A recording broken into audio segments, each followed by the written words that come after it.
आज हम आपको बाल विकास एवं शिक्षा छात्र से रिलेटेड कुछ क्वेश्चंस लाने वाले हैं जो आने वाला है सीटेट और बीटेट परीक्षा के लिए बहुत ज़्यादा इम्पोर्टेंट है। बिहार से भी हो सकता है कि बीटेट का परीक्षा हो, इसीलिए ये क्वेश्चन आपको चाइल्ड डेवलपमेंट के रूप में बहुत ज़्यादा इम्पोर्टेंट होगा, क्योंकि 30 नंबर का जो सवाल रहता है वो चाइल्ड डेवलपमेंट से संबंधित रहता है।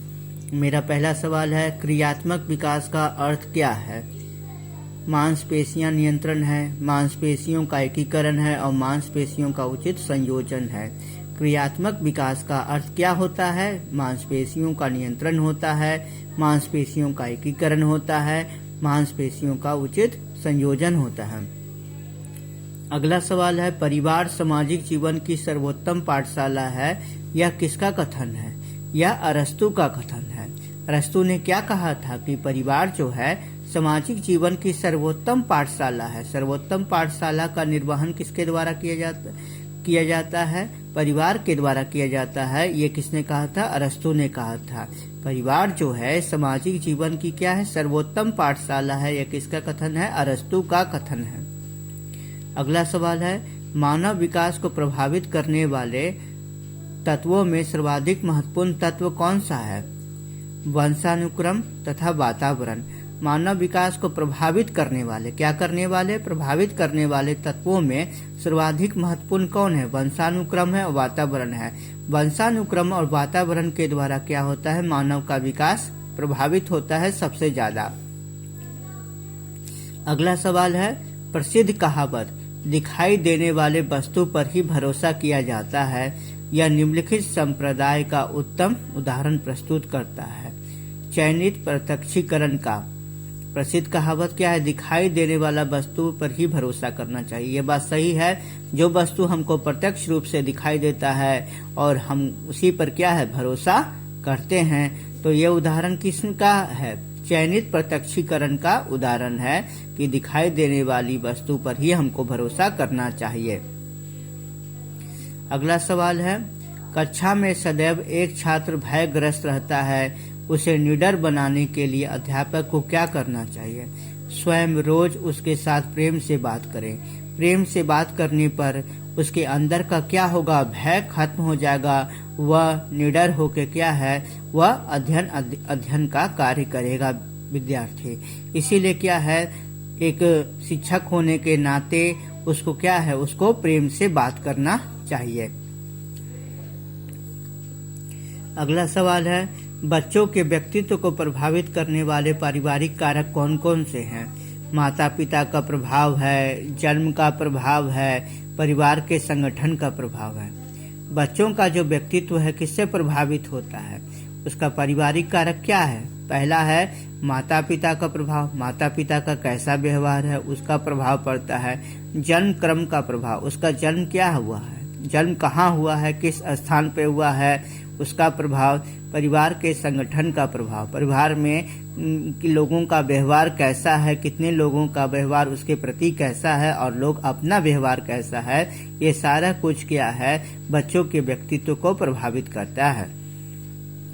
अगला सवाल है, भारतीय समाज में विवाह योग्य किशोर व किशोरियों को विवाह पूर्व मिलने को अच्छा नहीं माना जाता, क्योंकि किशोरावस्था क्या है? भावुक अवस्था है। इस अवस्था में किशोर किशोरी लैंगिक आकर्षण में बन जाते हैं। भारतीय समाज में किशोरियों के संबंध में किशोर की अपेक्षा अधिक नियंत्रण और कम स्वतंत्रता दी जाती है।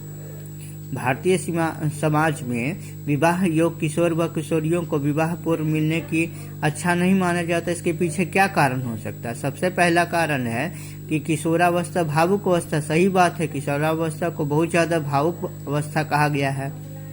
दूसरा है कि इस अवस्था में किशोर किशोरियां लैंगिक आकर्षण सबसे ज्यादा हो जाता है, लैंगिक रूप से आपस में अधिक आकृष्ट रहते हैं। तीसरा बात है कि भारतीय समाज में किशोरियों के संबंध में किशोर की अपेक्षा अधिक नियंत्रण है, यानी किशोरियों को क्या है? अधिक नियंत्रण और उनको कम स्वतंत्रता दी जाती है हमारे भारतीय समाज में। अगला सवाल है, जिस व्यक्ति को बहुत रुचियां होती हैं वह कैसा होता है? बहिर्मुखी होता है। जिस व्यक्ति को बहुत रुचि है वह कैसा व्यक्ति है? बहिमुखी व्यक्ति है। बहिमुखी जो व्यक्ति होता है उसको बहुत ज्यादा रुचि होता है। अगला सवाल है, युवा पीढ़ी अनैतिक है क्योंकि वह अनुशासनहीन है। यह कथन कैसा है? पूर्वाग्रह का कथन है। पूर्वाग्रह का कथन कैसा है कि युवा पीढ़ी कैसी होती है? अनैतिक है क्योंकि यह अनुशासनहीन है, उसमें किसी तरह का कोई अनुशासन नहीं है। यह कथन कैसा है? पूर्वाग्रह है। प्रतिदर्श एवं समष्टि का वही संबंध है जो अंश व पूर्ण से है। प्रतिदर्श व समष्टि का वही संबंध है जो अंश का किससे संबंध है? पूर्ण से संबंध है। व्यक्तित्व की धारणा को माना जाता है। व्यक्तित्व की धारणा को माना जाता है, मनोशारीरिक माना जाता है। मनोशारीरिक किसकी धारणा है? व्यक्तित्व की धारणा है। शिक्षक के समक्ष सबसे महत्वपूर्ण चुनौती क्या है? शिक्षा अधिगम प्रक्रिया को रुचिकर बनाना। शिक्षक के संबंध सबसे अच्छा चुनौती है, महत्वपूर्ण चुनौती है शिक्षा अधिगम प्रक्रिया को बहुत ज्यादा रोचक और रुचिकर बनाना, जिससे बच्चों को अच्छी तरह से पढ़ाया जा सके। शिक्षक द्वारा दंड का प्रयोग निम्नलिखित में से किस परिस्थिति में सर्वाधिक उपयोगी माना जाएगा? यह छात्रों में शिक्षा प्रभुत्व के प्रति सम्मान की भावना तथा अन्य वांछनीय आवृत्तियों के विकास में सहायक हो। शिक्षक द्वारा दंड का प्रयोग निम्नलिखित में से किस परिस्थिति में सर्वाधिक उपयोगी माना जाएगा? कि यह छात्रों में शिक्षा प्रभुत्व के प्रति सम्मान की भावना तथा अन्य वांछनीय आवृत्तियों के विकास में क्या हो? सहायक हो। अगला सवाल है, यदि पढ़ाया गया कोई अध्याय कक्षा की छात्राओं की समझ में ना आया हो तो अध्यापक या अध्यापिका को क्या करना चाहिए? उसे पुनः पढ़ाया जाना चाहिए। यदि पढ़ाया हुआ कोई अध्याय कक्षा में की छात्राओं को ना समझ में आया हो तो अध्यापक या अध्यापिका को क्या करना चाहिए? ज्यादा पढ़ाना उसे चाहिए, पुनः पढ़ाना चाहिए, बार बार पढ़ाना चाहिए।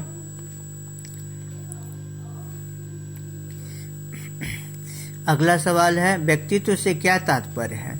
रुचियों, योग्यताओं और क्षमताओं का विशिष्ट संगठन है, बाह्य शारीरिक रंग रूप है, बोलने की अच्छी क्षमता है। व्यक्तित्व से क्या तात्पर्य है? रुचियों, योग्यताओं और क्षमताओं का विशिष्ट संगठन है, बाह्य शारीरिक रंग रूप है, बोलने की अच्छी क्षमता है। अगला सवाल है, आपको एक विचार गोष्ठी में जाना है तथा कक्षा में महत्वपूर्ण पाठ का अध्ययन भी करना है तो आप क्या करेंगे? विचार गोष्ठी के उपरांत आकर बच्चों को अतिरिक्त समय में पढ़ाएंगे। आपको एक विचार गोष्ठी में जाना है तथा कक्षा में महत्वपूर्ण पाठ का अध्ययन भी करना है तो आप क्या करेंगे? विचार गोष्ठी के उपरांत आकर के बच्चों को अतिरिक्त समय में पढ़ाएंगे। अगला सवाल है, कक्षा में पाठ पढ़ाते समय अचानक कोई छात्र प्रश्न पूछता है जो उस समय उस प्रसंग से मेल नहीं खाता है तो आप क्या करेंगे? पाठ समाप्त होने के बाद क्या करेंगे? समाधान करेंगे। जब पाठ समाप्त हो जाएगा तब ही उसका समाधान करेंगे। उसको क्या कहेंगे कि अपने क्वेश्चन का जो उत्तर है, मतलब सवाल है, मेरे पढ़ाने के बाद बताना, पूछना। कक्षा में पाठ पढ़ाते समय अचानक कोई छात्र प्रश्न पूछता है तो उसे हम लोग क्या कहेंगे? उससे कहेंगे कि आप ये प्रसंग समाप्त होने के बाद फिर से तुम अपना प्रश्न पूछना, उसके बाद पाठ समाप्त होने के बाद ही हम उसका क्या करेंगे? समाधान करेंगे। अगला सवाल है, फीस के दिन आपकी कक्षा का कोई छात्र फीस लाना भूल गया है तो आप क्या करेंगे? दूसरे फीस दिवस पर फीस लाने को कहेंगे। सही बात है, फीस दिवस जिस दिन रहता है उस दिन अगर कोई बच्चा लाना भूल गया है तो उसको क्या कहेंगे कि दूसरे फीस दिवस पर फीस क्या है? फीस लाना और अपना फीस क्या है? जमा करना।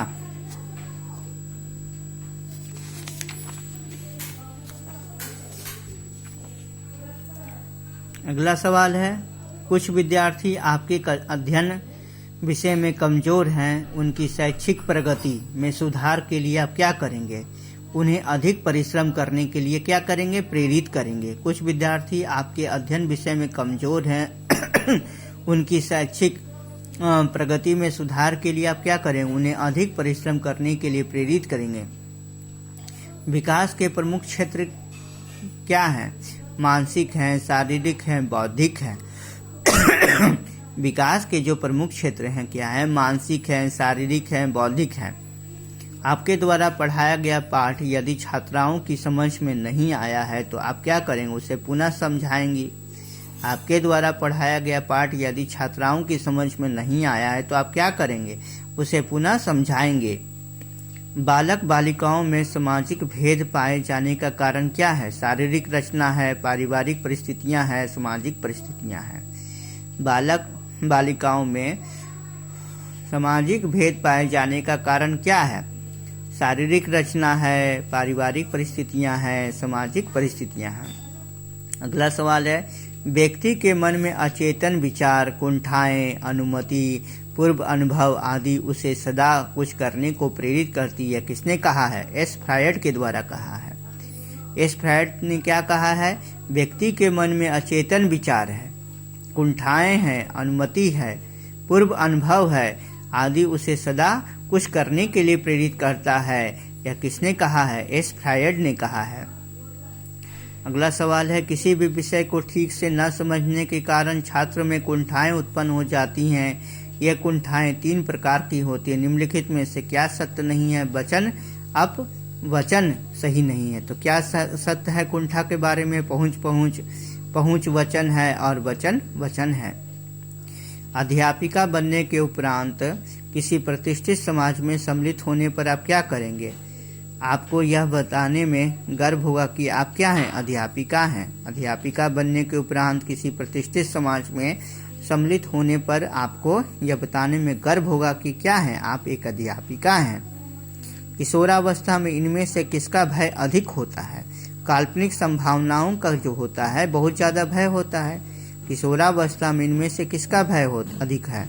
काल्पनिक संभावनाओं का भय अधिक है।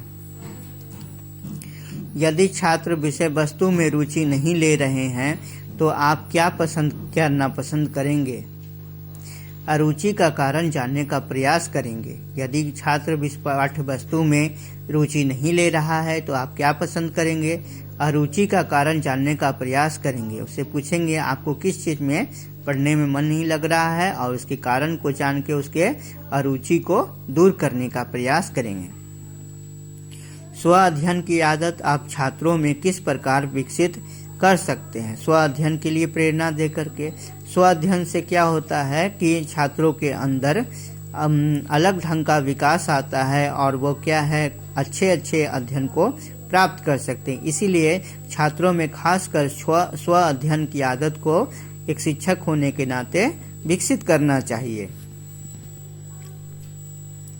अगला सवाल है, किसी विद्वान का मत है कि बालक के जन्म से प्रथम 3 वर्ष की आयु तक ही उसका व्यक्तित्व अस्थायी रूप से बन जाता है और बाद में केवल इन विशेषताओं का विकास होता है। यह किस विद्वान ने कहा? फ्रायड ने कहा है। किस विद्वान का मत है कि बालक के जन्म से 3 वर्ष की आयु तक ही उसका व्यक्तित्व अस्थायी रूप से बन जाता है और बाद में केवल इन विशेषताओं का विकास होता है। यह फ्रायड ने कहा है। अगला सवाल है, वंशानुक्रम शिशुओं को उस रंगमंच पर प्रस्तुत करता है जो भौतिक वातावरण, समूह और संस्कृति द्वारा तैयार किया जाता है।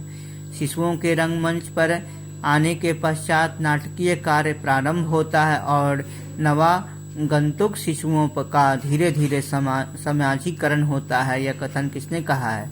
आग बर्न और नीमकॉफ का कहना है। वंशानुक्रम शिशुओं को उस रंगमंच पर प्रस्तुत करता है जो भौतिक वातावरण, समूह एवं सांस्कृतिक द्वारा तैयार किया जाता है। शिशुओं के रंगमंच पर आने के पश्चात नाटकीय कार्य प्रारंभ होता है और नवागंतुक शिशुओं का धीरे धीरे समाजीकरण होता है। नवागंतुक शिशु मतलब जो अभी अभी जन्म लिए हैं, उनका धीरे धीरे समाजीकरण होता है। यह किसने कहा है? आंग बर्न और नीमकॉफ ने कहा। प्यारे बच्चों, मैंने आपके लिए टेट सीटेट का ये चाइल्ड डेवलपमेंट का कुछ सवाल लाया है, शिक्षा मनोविज्ञान का। आपको इसे पढ़ करके शायद कुछ फायदा होगा। मेरे चैनल को लाइक कीजिए, सब्सक्राइब कीजिए और शेयर कीजिए। बाय बच्चों।